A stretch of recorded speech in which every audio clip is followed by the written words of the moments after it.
ప్రాంతం మంచి కొండలు ఉన్నాయి. ఈ కొండల్లో బాక్సైట్ ఉంది కదా అని తవ్వేస్తే మరి నాశనం అయిపోతాయి కదా, శూన్యం అయిపోతుంది. అంటే ఒక్కసారి స్థితిగతులను చంపేయటం. సమస్య ఎక్కడ వస్తుంది మాట్లాడటానికి? నేను మన అవసరాలకి మైనింగ్ అవసరం బేసిక్, కానీ మైనింగ్ ఎక్కడ చేయాలి, ఎలా చేయాలన్నదే బేసిక్ పొలిటికల్ విజ్ఞత ఉండాలి. అంటే రెస్పాన్సిబుల్ మైనింగ్ ఉండాలి. ఇప్పుడు అమెరికా ఇప్పుడు భూమిలో ఎక్కడ తవ్వినా ఏదో గని ఉంటుంది.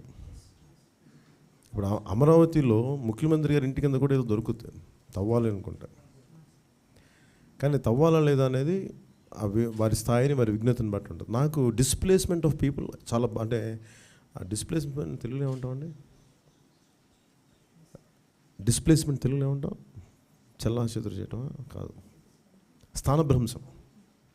అంటే ఒకరు ఒక జీవన విధానం బతుకుతున్నప్పుడు వాళ్ళని ఆ మైండ్స్ కోసం స్థానం, అంటే నాకు దర్ క్లోజ్ టు నేచర్.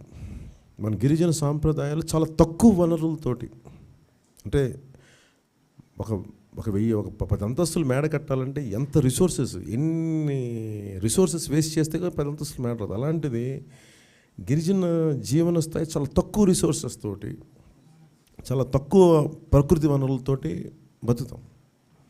అది ప్రకృతికి మమేకమై బతకడం. ఆ సాంప్రదాయం బతకాలి అని కోరుకునేవాడు నేను. అసలు బేసిక్ సహజంగా నాకుండే లక్షణం అదే. నేను పార్టీలోకి ఎలా పెట్టానంటే మన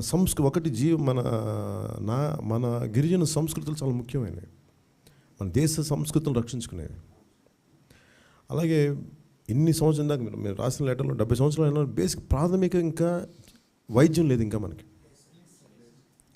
చాలా బోల్డ్ అంత ఫండ్ ఉంది. ఇది మన ఏముంటుందని ఎస్టీ సబ్ ప్లాన్ అంటే వాళ్ళకి ఏదైతే ఉండాలో మనకి నిధులు అవి వెళ్ళవు.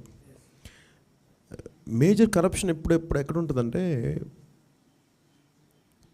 ప్రకృతికి దగ్గరగా బతికే వాళ్ళ దగ్గర కరప్షన్ ఉండదు, దాన్ని దాటి ఏదో సంపాదన వాళ్ళ దగ్గర కరప్షన్ ఉంటుంది.